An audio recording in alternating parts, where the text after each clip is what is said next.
네, 우리가 이제 일단 지난주 했던 진도 따라가지고 할 텐데,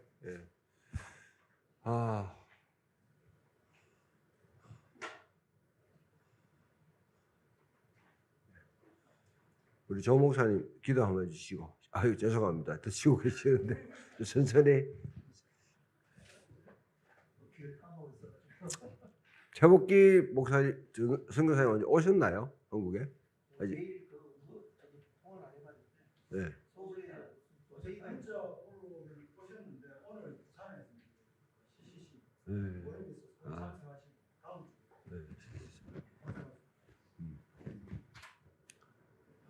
기도하겠습니다. 예. 하나님 감사합니다. 하나님께서 우리와 함께 해주시고 우리에게 돕는 자를 붙여주시고 특별한 응원을 주시면서 여러 사람들에게 붙여주신 하나님 말씀을 가르쳐주셔서 감사합니다. 특별히 이번 교회에 정 목사님을 붙여주셔서 하나님 나라 새로운 우리의 눈을 열어주시기 위해서 우리가 응원을 주십니다. 하나님 목사님에게 지혜를 주시고 은혜를 더하여 주시고 하나님 놀라운 천국을 함께하여 주시옵소서. 이 말씀 듣고 우리 삶 속에 하나님께 적용하는 놀라운 은혜가 있게 하여 주옵소서. 우리 보지 못했던 보게 하여 주시고 깨닫지 못했던 것을 깨닫는 복된 시간이 되기를 예수님의 이름으로 기도드립니다. 아멘. 예.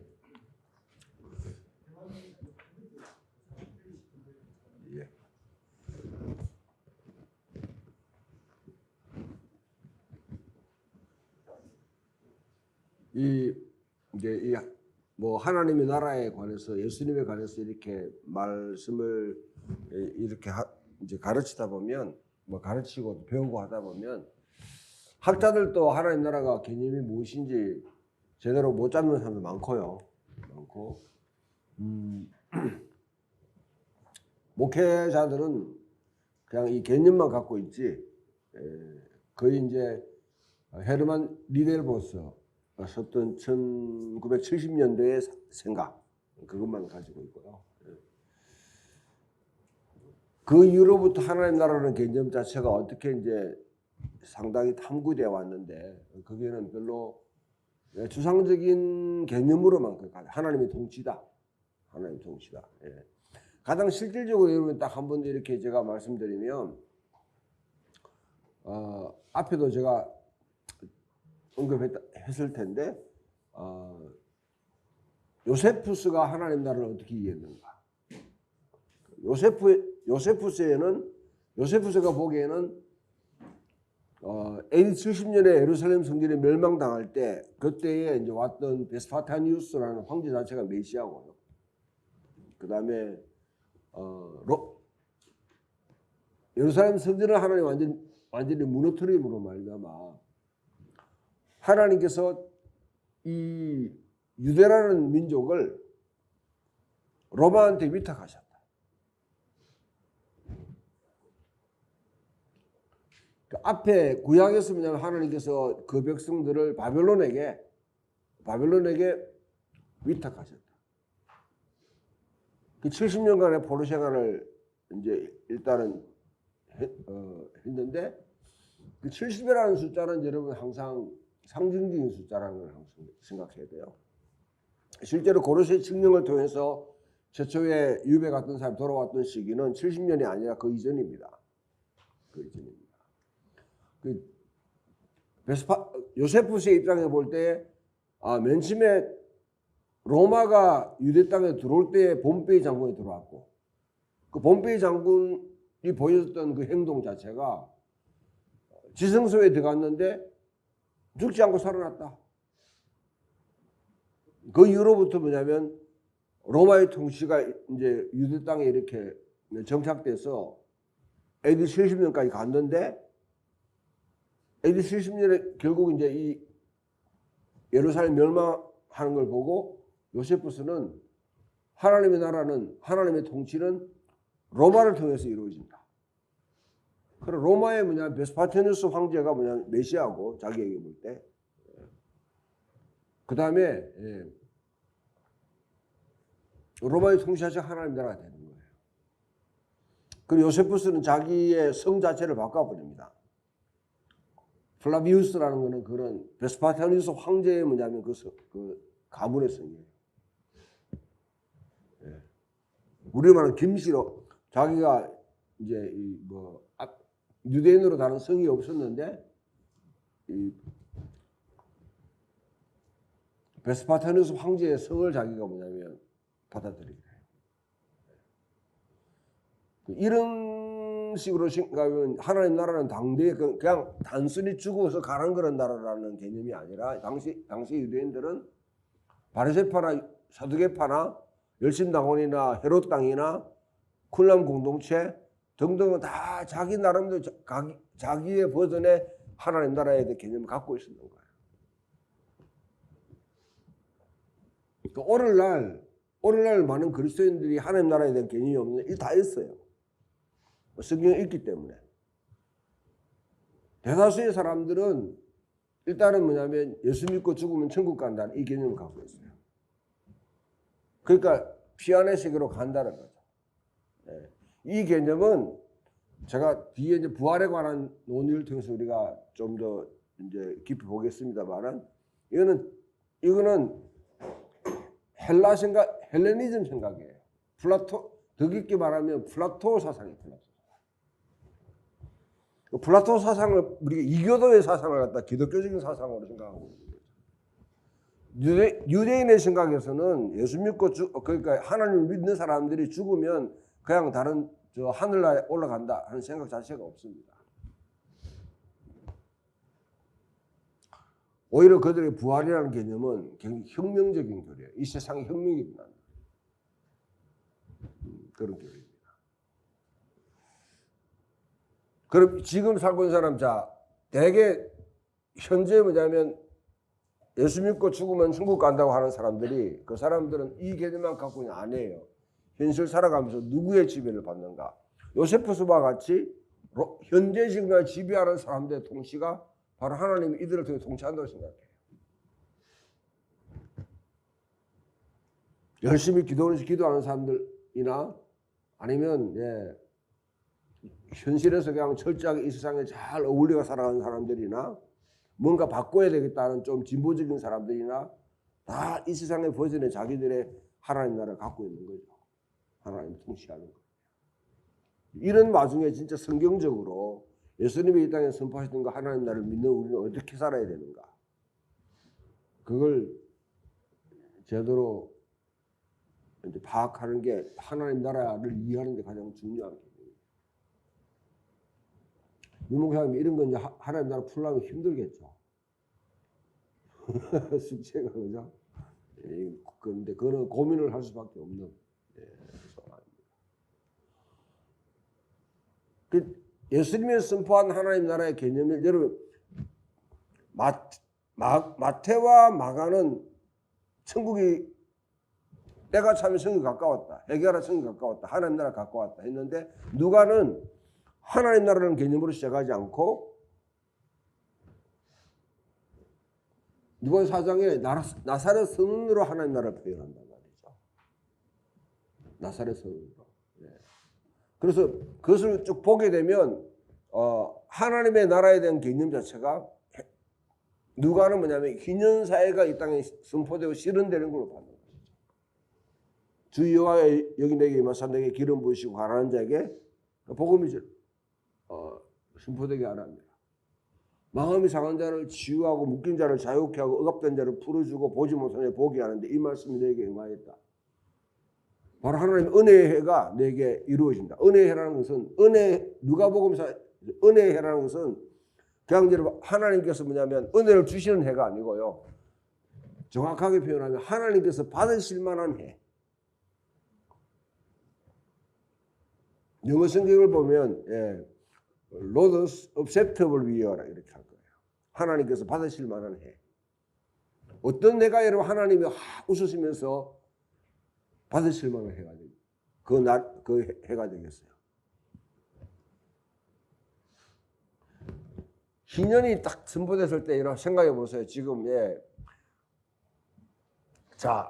포로된 사람들이 자기 집으로 돌아가고요. 그 다음에 빚쟁이들이 빚이 다 탕감되고 잃어버렸던 뭐냐면 자기가 이제 상실되었던 땅이 자기 돌아오고 자기 경작하게 되고 이런 현상이 쫙 벌어지고 땅에서 막 그럼 누구든지 환호하겠죠. 기쁜 물론 뭐 아주 탐욕이 많은 부자들이나 이런 사람들은 억울해하겠죠. 예. 그때 하늘에서 기뻐하지 않을까요? 하늘에서 하나님이 하고 웃지 않으실까? 그 진짜 뭐냐면 하나님이 하늘에서 보고 활짝 웃으실 그 날이 어느 날이냐. 그래서 그걸 갖다 희년이라고 하나님이 받으실 만한. 예수님께서 이 복음을 선포하고 난 뒤에 자 마음이 상한 자를 치운다. 그 당시 상한 마음을 가진 자들. 그게 되게 병자들이나 아니면 빚져 가지고 억울한 사람들이나 여러분들이 뭐 내적 치유라는 걸 갖다가 많이 들어보잖아요. 우리 민족에게는 다른 사람들이 없다는 그 한이라는 게 한이라는 게 있다잖아요. 예. 우리만 있는 게 아니고 다른 사람 다 있어요. 그런데 다른 데는 다 푸는 방식이 있는데 우리도 한을 갖고 있는 사람. 예. 그 한이 풀어지는 시기야. 응어리가 풀어지는 시기야. 아픈 사람들은 아프기 때문에 얼마나 우리 성경은 18년 된 병자들, 38년 된 병자들 이런 사람들 만나잖아요. 예. 혈루병 걸린 여인은 평생토록 그 병을 고치기 위해서 얼마나 온갖 병을 다 찾아다니고 온갖 그 민간 요법들 다 해보고 해도 고칠 수 없었다. 자기 수치를 벗겨낼 수 없었는 거죠. 그렇죠. 자, 그다음 그 병자를 고친다는 것 자체가 이미 묶인 것 마음이 상한 치유되는 상황. 또 병이라는 것 자체가 한 사회의 온전한 일원으로 참여할 수 없는 거예요. 그죠? 참여할 수 없죠. 이런 일들을 예수님이 예언자로 선포하는 거예요. 두 번째로는 귀신이 쫓겨난다. 귀신이 쫓겨난다. 예. 귀신이라는 것은 결국 여러분 이 악한 사탄의 조성을 받는 악한 영들이 인간을 숙주로 삼아가지고 그냥 이렇게 통치하는 거죠. 인간을 갖다 자기 지배도로 만들어가요. 요즘 우리 사회에서는 귀신 들린 사람들 잘 못 보죠. 왜 그럴까요? 이제 귀신은 다 물러갔나요?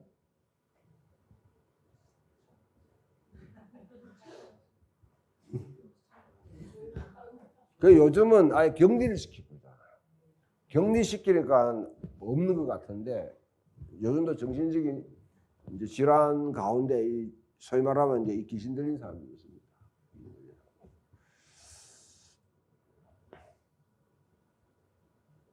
저는 그걸 잘 알아요. 왜냐하면 제 그 고모님이 유명한 보살이었기 때문에 그 보살들은요, 이제 부적 서주고 그 다음에 이제 굿하고 이렇게 하잖아요.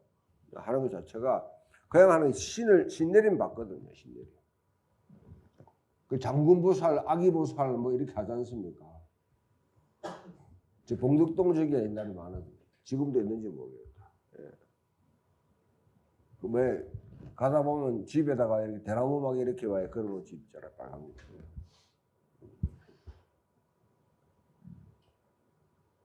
최고의 우리나라의 최고의 이 무당이 누군 줄 아세요? 김성주라고 해요. 김성주. 그 사람은 사탄을 숭배. 사탄을 직접 숭배. 진짜 딱 하게 되면 아스팔트 위에다가 삼지창 있잖아요. 삼지창. 삼지창을 딱 서면 바로 딱 서요. 거기다가 돼지 머리를 갖다가 콱 꼽아버려요. 살아있는 돼지 머리. 그 돼지 머리 친 거 갖다가 콱 꼽아버려요. 그 퍼포먼스를 보여준다. 예. 지금도 그런지 모르겠는데 제가 10년 전에 20년 전에는 이 사람들이 대구에 와가지고 팔공산하고 그 다음에 앞산에서 두 군데서 뭐냐면 1년에 두 번씩 연례 행사를 했습니다. 작두 타고 그렇게. 작두 진짜 타요? 작두를 탄다고요. 예. 그런 게 그냥 맨정신으로 안 되겠죠. 신들린 사람들이었습니다. 그 사람들은 사람의 이름으로 뭐냐면 그와 같이 이제 이 사람 속에 숙주 노릇하는 거죠. 숙주 노릇. 이런 귀신을 쫓아낸다. 인간을 통치하는 악한 세상의 통치 자체를 갖다 하나님께서 풀어내신, 예수님께 풀어내신 것이죠. 그 중에 한 개가 여러분 주목해 볼 만한 게 한번 마가복음 5장을 한번 펴보실래요?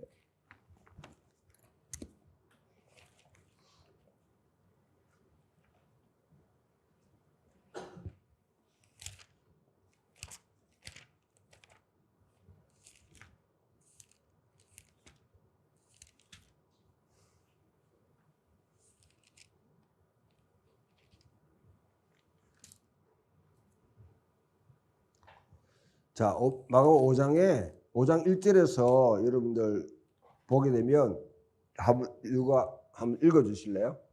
예.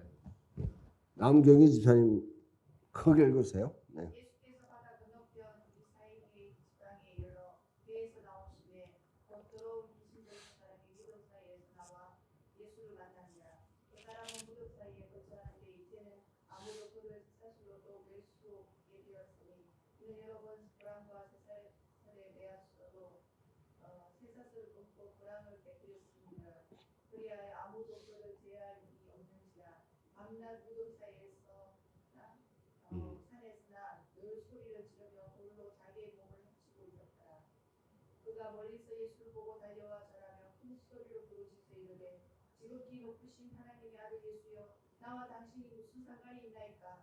원하건대 당신 앞에 맹세하고 나를 괴롭히지 마옵소서 하니 이는 예수께서 이미 그에게 이르시기를 더러운 귀신아 그 사람에게서 나오라 하셨습니다. 이에 물으시되 내 이름이 무엇이냐 이르되 내 이름은 군대니 우리가 많은 일이라 하고 자기를 그 지방에서 내보내지 마시기를 간구하더니 마침 그 밑에 지의 잎새가 한 곁에서 먹고 있는지라. 이에 간구하이르되 예, 감사합니다.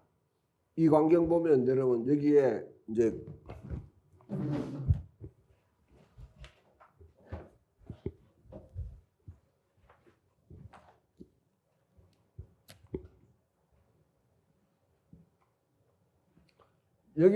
여기에다 배를 타고 건너가는데 이쪽이 뭐냐면 이쪽이 데가볼리라는 곳입니다. 데카폴리스 10개의 이방인 도시들. 이방인 도시들 가운데 그라사 뭐 어떤 사람 가다라 하는 이쪽에 이제 예수님 가실 때 배를 타고 여기가 뭐냐 이방인 지역이에요. 이방인 지역. 갔는데 여기 이 사람이 귀신이 들렸는데 어떤 귀신이 들렸다고 그랬어요? 군대 귀신이 뭐예요 이게?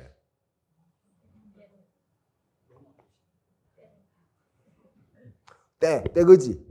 예. 이게 레기오온이라는 건데요. 이게 뭐냐면 로마 군단을 표시하는 용어예요. 이 귀신이 들린 자를 갖다가 지금 치유하는 거거든요. 여기가 돼지떼가 이스라엘 땅에 돼지떼가 있을까 없을까? 없겠죠. 이거는 이방인 지역이니까 돼지를 키우는 거지. 그죠? 예, 여기에 이제 지금 돼지떼 들어가게 그렇게. 근데 이걸 갖다 단순히 그냥 많은 하여튼 막 수두룩백백한 그냥 귀신 들린 사람을 갖다 고쳤다. 이렇게 생각하게 되면 뭐 좋아요 그렇게. 근데 AD 70년이라는 사실을 여러분 딱 생각해 보면 이때 뭐냐면 마가가 쓰고 있는 당시인데 이때 이미 지금 뭐냐면 여기에는 예수님은 물론 30년대 오셨지만은 이미 여러분 이 가운데 누가의 독자들에게는 로마 최정예 5군단이 지금 뭐냐면 우리 앞에 가이사라 빌립보라는 곳에부터 전체 작전을 시작해가지고 이것을 점령하고 있는 중에 있네요. 이 로마의 귀신, 이 귀신이 뭐냐면 이 사회를 다 상하고 있는 거예요. 그 귀신을 갖다가 주님이 쫓아냈다는 것은 로마를 갖다가 지금 뭡니까? 로마의 통치를 이 백성들 속에서 벗겨내는 일을 하시는 것이죠. 예. 그 돼지떼에게 이제 바다에 들어가라 그렇게 하는데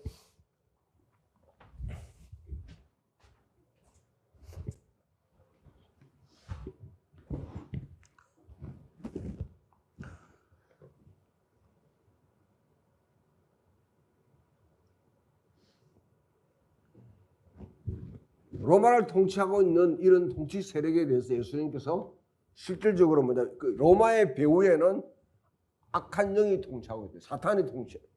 그러니까 여러분 세상에 있는 이 세상의 통치자들이 그냥 있는 게 아니고 다 사탄이 통치하는 사탄이 뭐냐면 이 세상의 통치자의 배후에서 소중하고 있어요. 여러분들이 우리나라 대통령이 누군지 그 사람 배후에 어떤 영이 작동하고 있는지를 볼 수 있어야 되죠. 그걸 보지 못하면 그러니까 뭐냐면 이 그리스도인들이 분별력이 없는 거예요.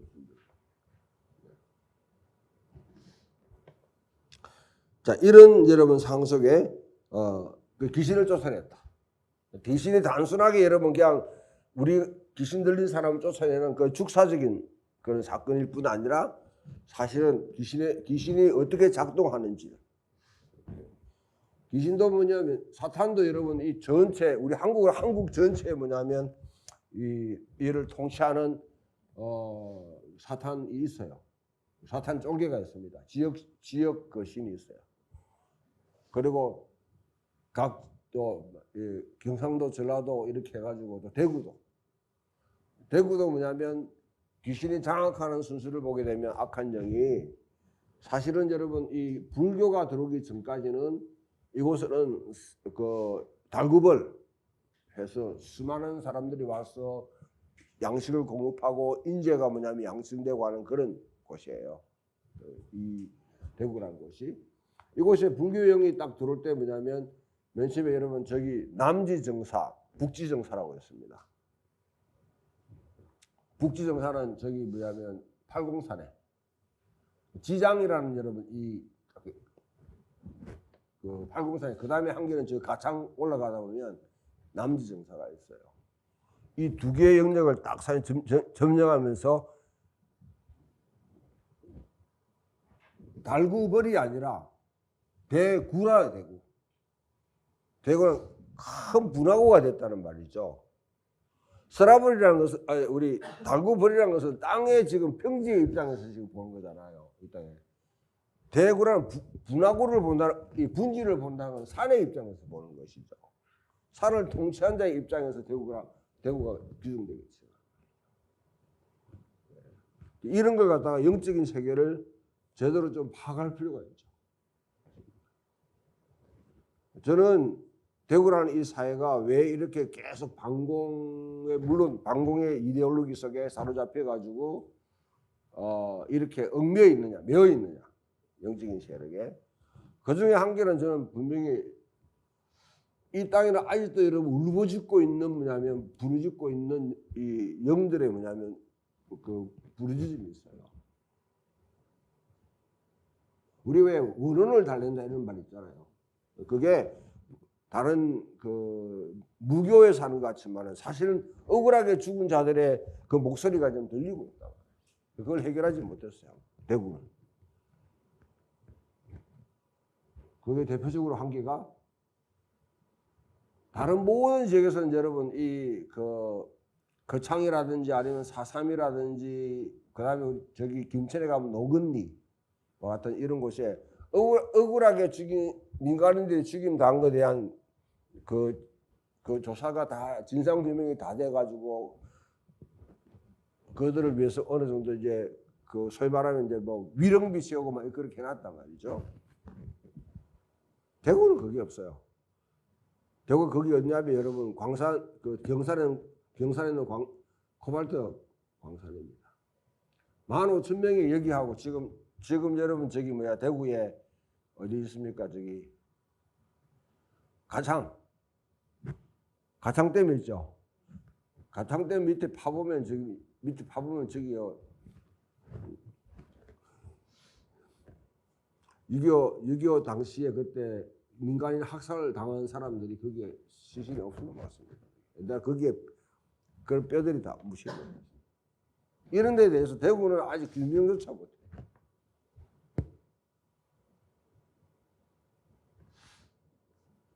제가 그렇다고 우리가 여러분 뭐 죽었던 영혼을 달래라 해가지고 지원제비 드리라는 말이 아니라 매여 있는 거죠.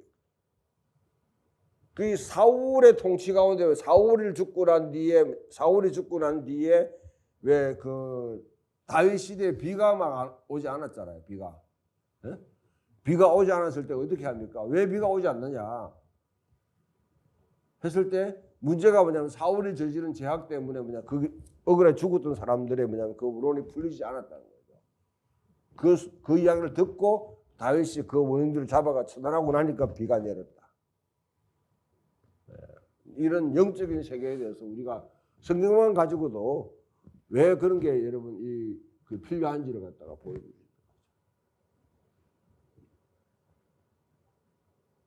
그 다음에 예수님께 병자를 고치고 귀신을 쫓아내고 그 다음에 제사해졌다. 제사함을 선포했다는 것은 제사하는 것은 이거 아무나 할 수 있는 게 아닙니다. 1세기 당시에 누가 할 수 있는 겁니까? 하나님은 그런데 제사했었단 말 잘 안 하신 것 같아 보니까. 그렇죠. 제사장이 대리인으로 하는 거죠. 그 일반 여러분 병자를 고치면서 안식일에 해당해서 네 죄가 사해졌느래 이거는 대제사장만이 할 수 있는 일인데 제사장만이 할 수 있는 일인데 그걸 누가 예수님이 선포했다. 그 예수님은 제사장적인 권위가 있다.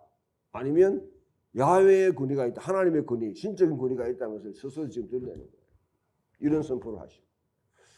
자, 이런 선포들이 이제 이어지면서 하나님의 나라가 뭔가를 가장 우리가 실질적으로 살아가는데 경제적인 원칙으로는 희년제도다. 희년사회다. 그 희년사회의 이상을 갖다 가장 잘 명확하게 반영하고 있는 것이 바로 산상수훈이에요. 산상수훈은 여러분, 자, 물어봅시다. 여러분 가운데 산상수훈은 우리에게 왜 산상수훈을 주신 것 같아요?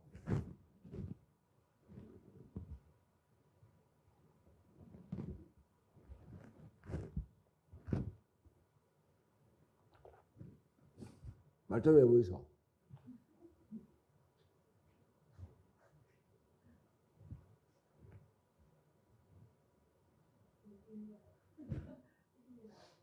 있네? 참고 건드라고? 우리가 하나님의 나라가 이루어지지 않는 것을 깨달으라는 것입니다. 깨달으라. 또 김태경 목사님 어떤 것 같아? 왜 주신 것 같아? 산상수훈이라는 게 마태가 5장, 6장, 7장 다 묶어가지고 예수님의 첫 번째 이 메시지로 주신 이유가 뭐야?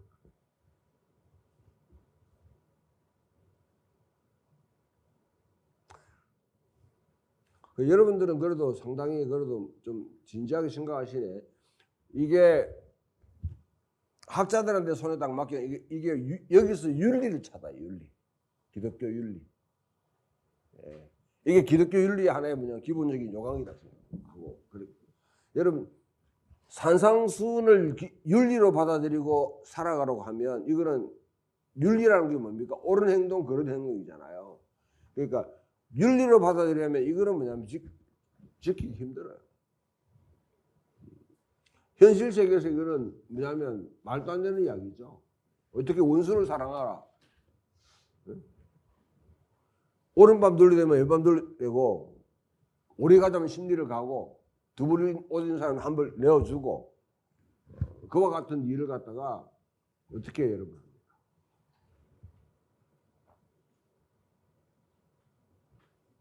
여자를 보고 음욕을 품으면 다 가늠하고 사람 보고 욕하게 되면 그게 살인죄가 되고 아주 원천부터 막 파고드는데요. 그거는 근본으로 여러분 어떻게 이 하나님 나라가 어떻게 이루어지는지 매니페스토입니다. 달리 말하면 이스라엘이 어떻게 진정한 이스라엘이 되느냐. 그 이스라엘이 그냥 유대인 이스라엘 생각, 진짜 하나님 아브라함을 통해서 아담이 실패한 것, 아담이 하지 못한 것을 이스라엘이 성취해야 되는데 그 진정한 이스라엘이 이 땅에 어떤 사람이 되어야 되는가? 그것을 갖다 보여주는 하나의 매니페스토예요. 선언문입니다. 달리 말하면 산상수훈대로 살아가는 사람을 통해서 하나님 이 땅에 하나님 나라가 임하여진다. 하나님 나라가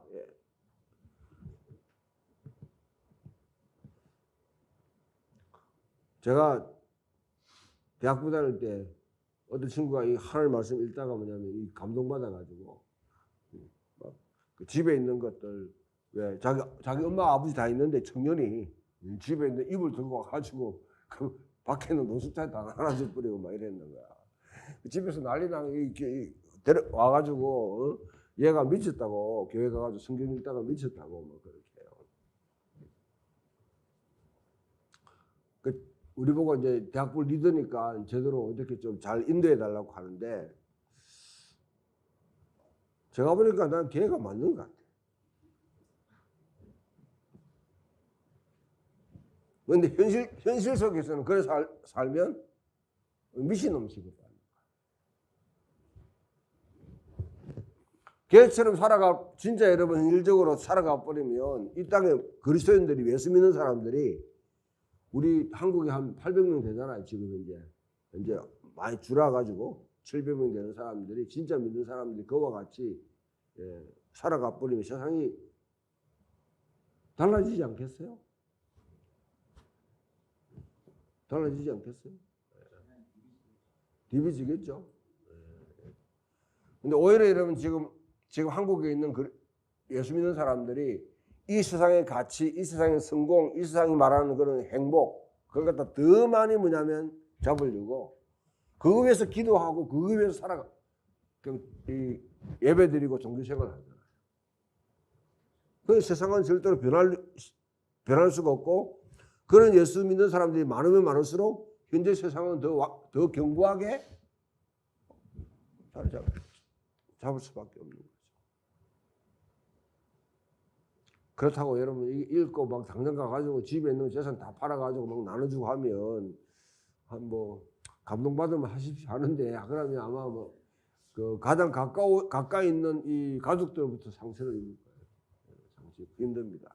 그걸 내가 할 수 있는 한 가장 낮은 수준에서부터 계속 그렇게 하려고 훈련해야 됩니다. 훈련 안 되면 11조를 드는 사람이요. 여러분 직장 생활할 때 알바할 때 한 10만 원 받을 때 10,000원 내는 이 훈련부터 하지 않으면 나중에 자기가 뭐 1,000만 원 아니면 500만 원 이렇게 여러분 사례 이제 월급 받으면 그 가운데 잘라가지고 그 50만 원 그렇게 11조 하는 힘듭니다. 적은 것부터 실행을 해야 됩니다. 자, 이와 산상수훈이 여러분 다시 산상수훈은 달리 말하면 쉐마에 대한 재해석이에요. 쉐마. 들으라 이스라엘아 하나님은 한 분이시니 마음을 다하고 뜻을 다하고 힘을 다하여 내 하나님을 사랑하라. 여기에 대한 여러분 예수님이 젊은 간원이나 아니면 부자가 왔을 때 뭐냐면 모세가 뭐라고 했냐 했을 때 항상 이 문제를 출발하잖아요. 그러니까 마태복음 5장에서는 하나님을 사랑하는데 어떻게 사랑하느냐? 그게 내 마음을 다하여. 마음이 강한 자는 복이 있나니? 천국이 저희 것이며. 마음과 내 삶의 지향점이 무엇인가, 의지가 뭐가 가게 될 거요. 뜻을 다해야 하면 뜻을 하면 또 의지와 하는데 의지가 고대 당시 라피드의 뜻은 뭐냐면 목숨과 목숨. 그러니까 마태복음 6장에 보면 네가 무엇을 먹을까 무엇을 입을까 무엇을 마실까 염려하지 마라. 이 모든 것을 하나님께 더해 주신다. 먼저 그의 나라하고 그의 의를 구하라. 7장에 가보면 그거는 힘과 관계, 힘. 힘은 뭡니까? 그 당시 은혜 힘은 재산하고 권력이에요. 그 무엇을 의지하느냐? 두 주인을 섬길 수 없다, 우리가. 두 주인을 섬길 수 없다. 이 모든 산상수훈의 밑바탕에 딱 자리 잡고 있는 게 뭐냐면 가장 중심에 자리 잡고 있는 게 주기도문입니다. 그 주기도문대로 기도만 그냥 이렇게 하는, 그냥 이렇게 뭐냐면 예배 끝날 때 그냥 여러분 축도 대신에 끝나는 방식이 아니라 주기도문을 진짜 뭐냐면 기도하면서 이대로 살겠다고 하면 산상수훈은 가능해요. 산상수훈을 지키며 살아갈 수 있다. 단순히 외식적인 또 형식적인 그런 종교 생활이 아니라 내가 기도하듯이 그것이 오롯이 이 땅에 이루어지는 그 삶을 살아낼 수 있는 능력은 주님 가르친 기도의 그 원동력입니다. 주님 가르친 기도의 가장 기본적인 여러분 핵심은 뭡니까? 하늘에서와 같이 하늘과 땅이 하나 되는 거예요.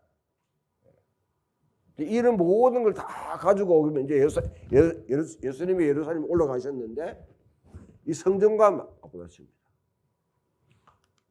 이 성전이라는 것은 예수님 성전을 정결케 하는 그런 행동을 하시는데 이 예수님의 행하여 오신 이 성전이라는 것은 이스라엘 사회의 모든 여러분 삶의 중심입니다. 중심.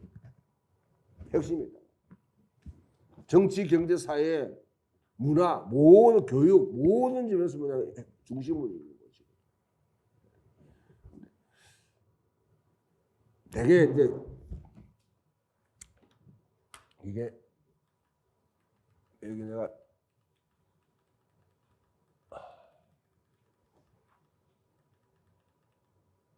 여기는 또 안 해놨구나.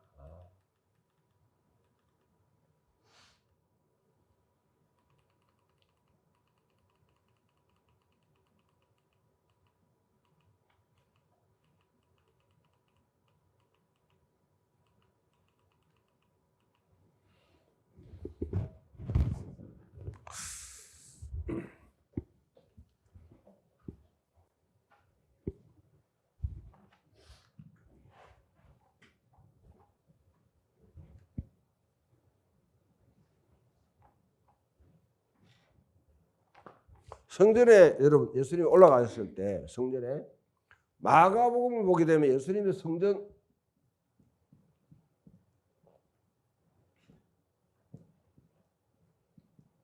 되게 성전 청결 사건이라고 이렇게 하죠. 이 단어 자체가 이게 이제 뭐냐면 항상 이 참 문제예요, 문제.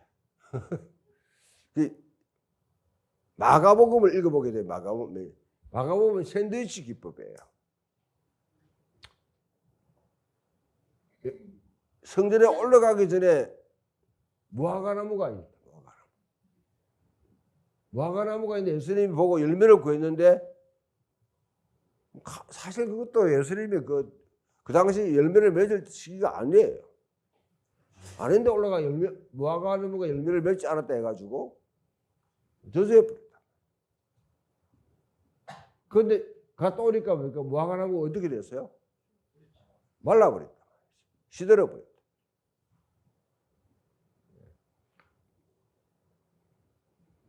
예수님이 하나님께서 이 말은 하나님께서 이 무화과가 열매를 맺을 시기가 아니라고 그랬죠. 시즌이. 언제든지 예수님이 하나님께서 자기의 집 성전에 하나님이 거하시는 곳이잖아요. 앞에도 야훼가 시온으로 교환한다. 당시 유대인들이 진정한 유배의 종식은 야훼가 시온으로 교환하고 그 시온에서 이제 하나님이 진정한 왕으로 등극하신다. 하나님이 언제 오실지 모른다 말이죠. 그거는 뭐냐면 얘기된 시기가 아니고 급작 왔을 때 열매를 구할 때 내놓지 못하면 바로 이거가 시대로 보인다. 이걸 갖다 보여주는 하나의 샌드위치 기법으로 이걸 갖다 보여준다.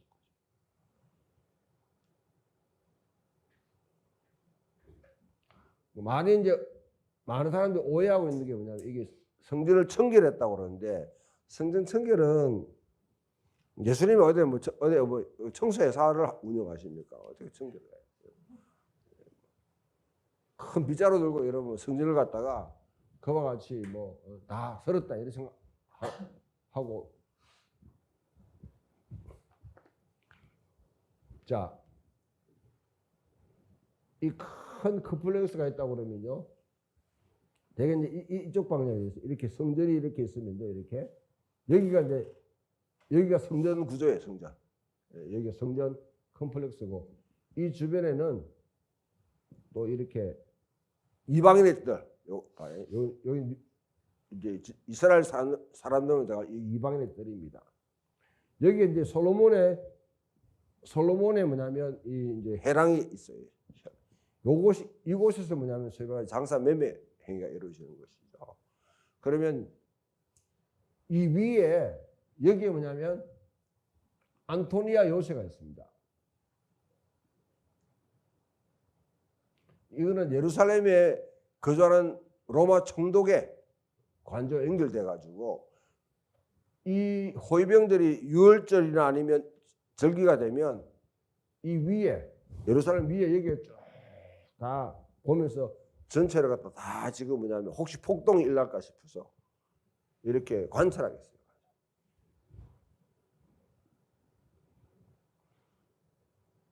이 가운데 여러분 예수님께서 여기 있는 장사하는 행위를 갖다 전부 다 쓸어가 다 밖에 내버렸다. 그건 미션 임파서블입니다. 불가능해요. 왜냐하면 일단은 첫 번째는 뭐냐면 인구가 북적북적하고요. 그러니까 이 명절이에요. 명절 때문에 집중적으로 지금 다 모인단 말이죠. 두 번째로는 이 안에는 성전 경찰이 있습니다. 성전 경찰. 레위인들 중심으로 성전 경찰이 쭉 순례하면서 지금 질서를 잡고 있는 거거든요. 세 번째로는 이 로마 병사들이 지금 뭐냐면 폭동. 그 여러분들이 그 사도행전 24장 22장에 보면 바울이 예루살렘 성에 올라갔을 때에 막 바울을 죽이려고 막 하니까 어떻게 해요? 천부장이 군대 데리고 와가지고 개입해가지고 바울을 구해내잖아요. 그 단시간에. 그와 같이 뭐냐면 여기에 전부 다 쓸어내버리면 그럼 그 사람들은 아이고 잘한다 그래. 그냥 오늘날 경찰같이 뭐냐면 최종 뭐냐면 사진 찍어놓고 이거 나중에 소환해야겠다. 그렇게 하는 시대는 아니겠죠. 아니겠지요. 예. 적극 개입한다. 그럼 여기서 예수님의 행동은 뭐냐면 이거는 예언자적 상징적인 행동이에요. 예언자로서 예수님이 올라가셔서 성전이 이와 같이 앞에서 말했듯이 뭡니까? 열매가 없는 상태. 본래 하나님이 작동하도록 했던 방식으로 작동되지 않는 하나님의 심판에 직면했다는 것을 보여주는 그것을 갖다 상징적으로 보여주는 하나의 예언적 행동이에요.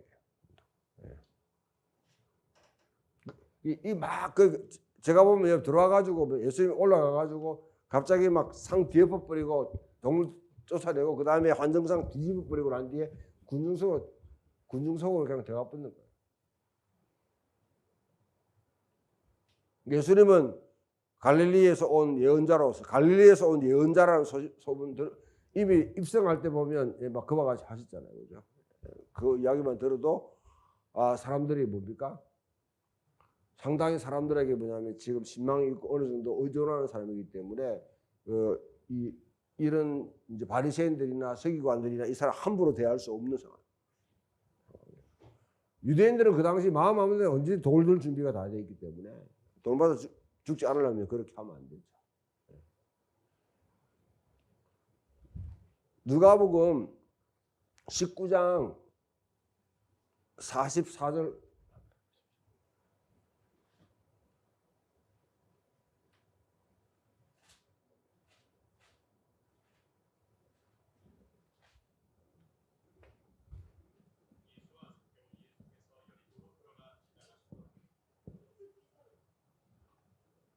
그 뭐가 19장 누가복음 19장 44절. 예. 예. 너와 및 그 가운데 있는 내 자식들을 땅에 내어치며 돌 하나도 돌 위에 남기지 아니하리니 이는 내가 보살핌 받는 날 알지 못함을 인하니라 하시니라. 예, 여기 보살핌 받는다. 예수님이 예루살렘 성전에 올라가셔서 예루살렘 성전을 보고 예루살렘을 보고 지금 뭐냐면 그 애통하는 거거든요. 거기에 이는 내가 보살핌을 받는 해라 이렇게 해놓으니까 아 예수님이 그냥 케어하신다. 하나님께서 에피스코페라는 요 단어가 뭐냐면 여러분 그 교회 가운데 에피스코팔 처치라는 게 있죠. 감리교는 아니면 여러분 이 때로는 순공회를 갖다 일으켜요. 네.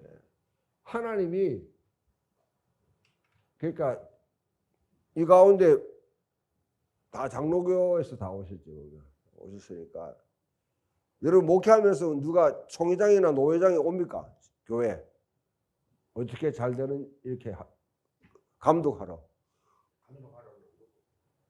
우리가 가야 되죠. 아니면 집회 초청하든지 뭐 이렇게.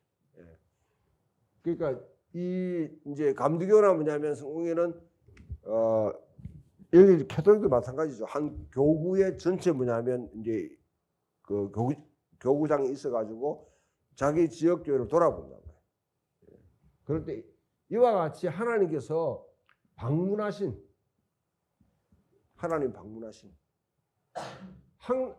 아까 하나님이 방문하신 때를 알지 못하였습니다.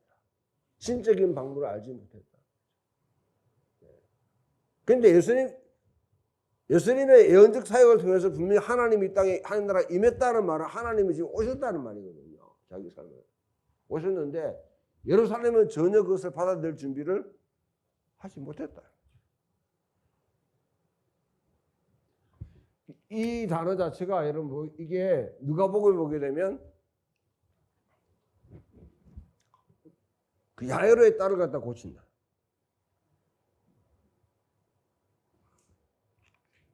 죽은 자를 살리니까 사람들이 큰 선지자가 우리에게 임하였다. 하나님께서 그 백성을 돌아보셨다. 번역됐어요. 이 단어는 어디에 등장하느냐면 근원이 어디냐면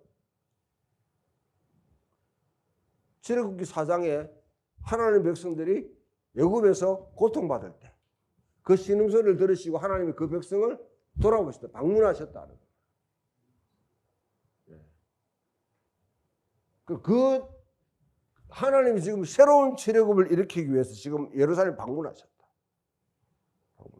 그런데 여기서 그러면 예수님께서 이와 같은 장사하는 행위를 갖다가 왜 이렇게 하셨느냐? 일단 여러분 이걸 일시 정지시킴으로 인해 가지고 상징적으로 이 성전 제사 제도에 대한 하나의 뭐냐면 브레이크를 거는 거죠. 또한 예수님이 너희가 이 땅에 이 집이 만민이 기도하는 집이거든. 만민이 기도하는 열방을 향한 기도의 집이에요. 성전이 열방을 향한 기도의 집이에요. 달리 말하면 열방이 주께로 돌아오도록 하나의 표지판 것 같아요. 우리가 보면 구약의 예언을 보게 되면 우리가 시온으로 올라가자. 그래서 율법을 배우자. 이방인들이 뭐냐면 나중에 이스라엘이 진정한 이스라엘 되게 되면 이스라엘이 진짜 이스라엘 되가 야훼 하나님을 경배하게 되면 이방인들이 선물을 사들고 와가지고 도대체 당신들은 어떻게 살고 어떻게 이렇게 행동하는지 이방인들이 토라를 배우러 온단 말이죠. 그걸 갖다가 가장 본보기로 보여준 때가 언제입니까? 솔로몬 시대에 저기 이디오피아의 시바 여왕이 지혜를 찾으러 뭐냐면 예루살렘을 방문하는 거죠. 그게 하나 상징적으로 보여주는 것이거든요. 그런데 그와 같이 돌아오도록 기도하는 곳인데 열방의 표지로서 이와 세워져서 돌아오도록 해야 되는데 너희는 강도의 소굴을 만들었다. 이게 이사야 52장 이사야 58장입니다. 거기 말씀하고 그다음에 이 예레미야 말씀과 두 개를 복합화시킨 건데요. 예. 이 강도라는 단어 자체가 이 레스테스라.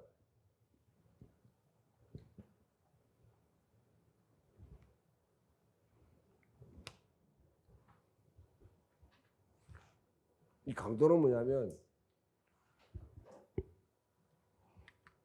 그냥 잡범들 아닙니다. 그냥 나만 밤에 가는 사람들 이렇게 해가지고 지갑내 뺏어가는 그런 사람들이 아니라 이 사람들은 이 단어는 예수님 뭡니까? 오른편에 왼편에 달린 사람들이 이 사람들이에요. 이 사람들이 뭐냐면 의적들입니다. 의적들. 우리 앞에 보면 이제 열심당원들 가운데 그 예루살렘에서 여리고로 내려가는 사람이 있었는데 그들이 강도를 만났다. 이 사람들. 이들이 도대체 누가 이들을 만들었냐?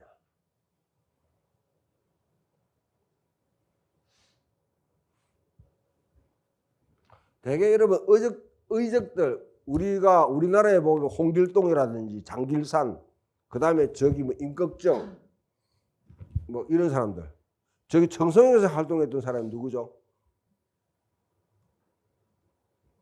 여러분 모르시구나. 예.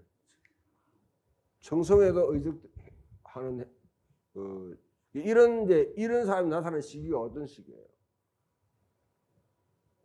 나라가 불평등이 확 극심화돼 가지고 도저히 밑에 있는 이제 이 백성들이 정상적인 방법으로 살아갈 수 없는 그런 시기에 홍길동 같은 사람이 딱 등장해 가지고 부잣집을 털어 가지고 가는데 다 나눠주자.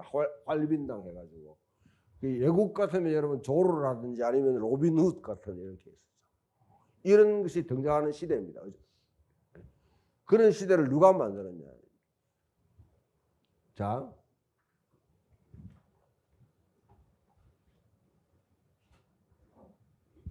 다시 봐.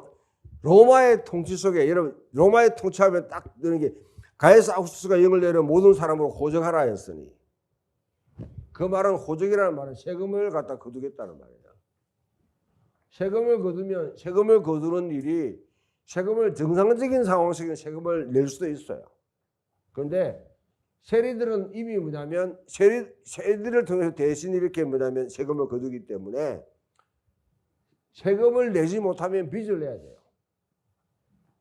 빚이라는 게 딱. 빚을 갖다가 갚지 못하면 결국 자기 자녀를 갖다가 종으로 팔든지 자기가 노예가 되든지 아니면 자기 집 문서를 내놔야 됩니다. 땅을 내놓으면 뭐가 돼요? 소작인이 되죠.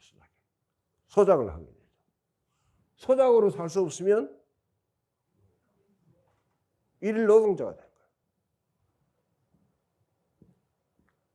노동시장에 매일 나가가지고 우리 이제 마태복음 20장에 그와 같이 아침에 나가가지고 자기를 써줄 사람 기다리는 일일 노동자로 살 수 없는 상황이 되면 강도가 되는 거예요. 자, 지금 버글버글 거리는 그 강도들을 누가 만들었냐? 바로 너희가 만들었다. 예루살렘이 뭐냐면 그 지도부들이. 너희가 바로 이 강도들이 이 말이에요. 광야에 있는 저 사람들이 강도가 아니라 진짜 너희들이 강도들이다. 왜 강도들이냐?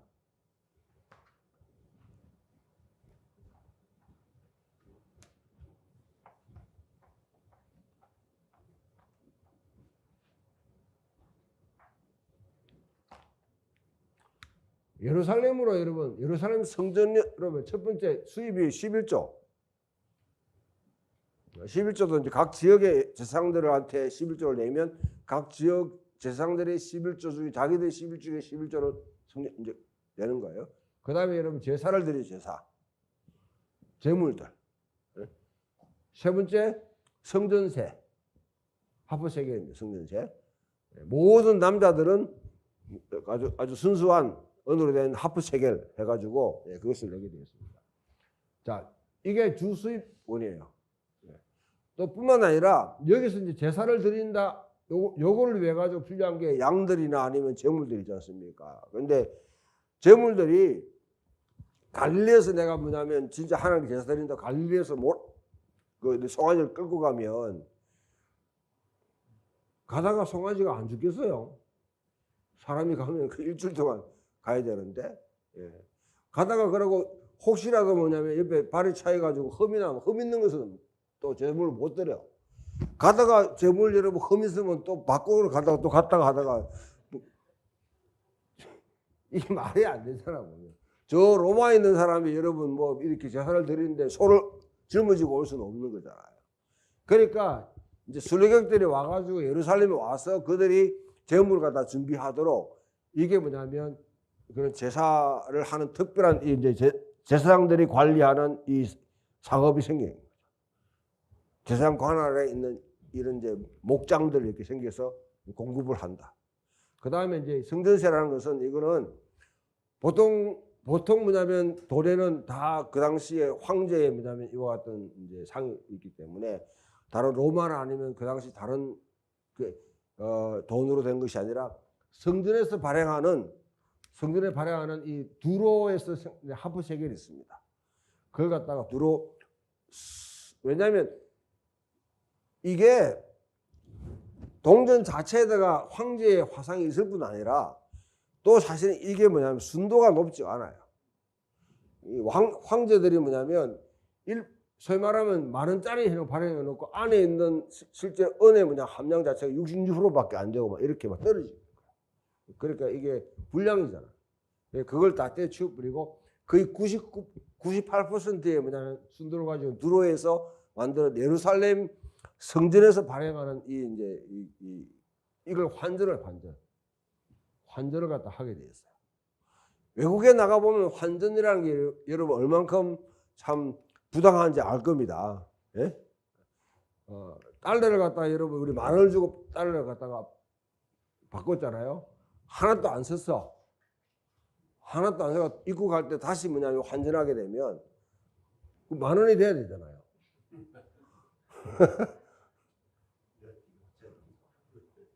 이 뛰고 저 뛰고 하면 아마 7,500원밖에 안 될 거예요. 중간에 환전하는 이 사람들 돈 다 이제 이런 짓을 이거는 완전 제사장들이 하고 있는 독점 사업이에요. 이뿐 아니라 여러분 또 성전에는 고문서를 갖다가 고문서라든지 고문서라는 족보, 그 다음에 아니면 빈문서라든지 빈문서가 왜 생길 수밖에 없냐면 희년이 뭐냐면 내년이 희년인데 내년 돼도 돈을 갚지 않게 하려고 하면 빈 문서를 세워가지고 성전에다가 보관해야 돼. 그러면 내년이 희년 되더라도 그 빚은 탕감하면 안 돼요. 네? 이런 게 뭐냐면 노예 문서 이런 걸 갖다가 성전에다가 비축하는 거예요. 자, 이런 게 되면 성전에다가 뭐냐면 지금 돈이 확 모이겠죠. 돈이 여러분 집중되게 되면 돈은 투자처를 찾아야 돼요. 투자처를. 돈을 가만히 갖고 있지 않겠죠. 그러면 투자처를 어디에 찾아요? 아까 여러분 빚이 짓고 세금이 왔는데 그다음 빚을 못하면 땅을 갖다 판다고 그랬죠. 빚을 갖다가 누가 되냐? 이 사람들이 고리대금으로 대줘요. 이 성전 이 사람들이요. 그 다음에 땅이 나오게 되면 누가 그 땅을 매수합니까? 이 성전 중심에 여러분 이들이 뭐냐면 땅 갖다 구입한다고요. 그러면 이 사람이 땅을 내놓으면 그 다음에 이제 소작을 한다든지 일 노동자 돼가지고 강도 때가 된다. 그럼 지금 뭐냐면 1세기 당시에 팔레스타인의 가장 심각한 문제는 빚입니다. 세금과 빚, 땅. 그 문제를 누가 조정하는 것이고 결국 예루살렘 성전에 있는 이 지도부들이 하는 것이죠. 이런 상황에 대해서 예수님이 상징적으로 바로 너희들이 지금 이스라엘 모든 백성의 삶을 갖다 왜곡시키는 장본인들이고 저 광야에 버글버글거리는 저 강도들 누가 만들었냐? 바로 너희들이 만들었다. 하나님이 이곳이 뭐냐면 하늘과 땅이 통하는 통로가 되도록 하고 만민이 야훼를 경배하는 곳으로 삼으셨는데 너희가 지금 운영하고 있는 너희들은 뭘 하고 있냐? 그거 가지고 소위 말하면 장사하고 있는 거예요. 장사치다. 거기에 대한 하나님이 마가복음에서는 아주 그냥 샌드위치 기법으로 열매 없는 나무로 말라 비틀어져 가지고 뭐냐면 있는 그런 형태로 뭐냐면 표시하는 것이고요. 누가 이제 누굽니까? 마태는 바로 이와 같이 강도의 소굴로 만들었던 이와 같은 경제적 상황에 대해서 쭉 이야기하는 거예요. 근데 뭐 결국 이것 때문에 예수님이 어떻게 합니까? 이제 누가복음 마가복음, 누가복음, 요한 읽어보게 되면 공간복음 읽어보게 되면 이것 때문에 그 다음에 예수님이 뭐냐면 어떻게 해요? 막 사람들이 와서 질문을 하죠. 도대체 네가 무슨 근거로 이걸 갖다 행하느냐? 네가 어떤 근세로 이런 걸 행하느냐? 했을 때 예수님이 어떻게 대답합니까? 역질문이에요. 자, 세례요한의 세례가 하늘로부터냐 땅으로부터냐? 땅으로부터라 하면 주변에 있는 청중들이 돈을 갖다 딱 덜 준비가 돼 있어요. 왜? 세례요한을 예언자로 인정하기 때문에. 하늘로부터다 하게 되면 왜 안 믿었냐? 왜 세례를 죽였냐? 그러니까 말 못하니까 말 못한다니까 나도 말 안 해. 무승부로 끝나고 돌아갔어요. 그 다음에 이제 예루살렘의 이 기득권자들이 예수를 죽이려고 모여하는 거죠. 근데 요한은 여러분 보게 되면 요한복음 보게 되면 예수님의 성전 행위가 아예 초반에 2장이 시작할 때 일어나요. 그래서 뭐냐면 여러분들은 뭐 이걸 보고 이제 진짜 이제 골통보수들은 예수님이 성전에서 뭐냐면 이 상징적인 행동을 한 거 두 번 했다. 사역 초기에 했고 말기에 했다. 이렇게 또 막 억지로 끼 맞추는데 하여튼 골치 아파고 골치 아파요.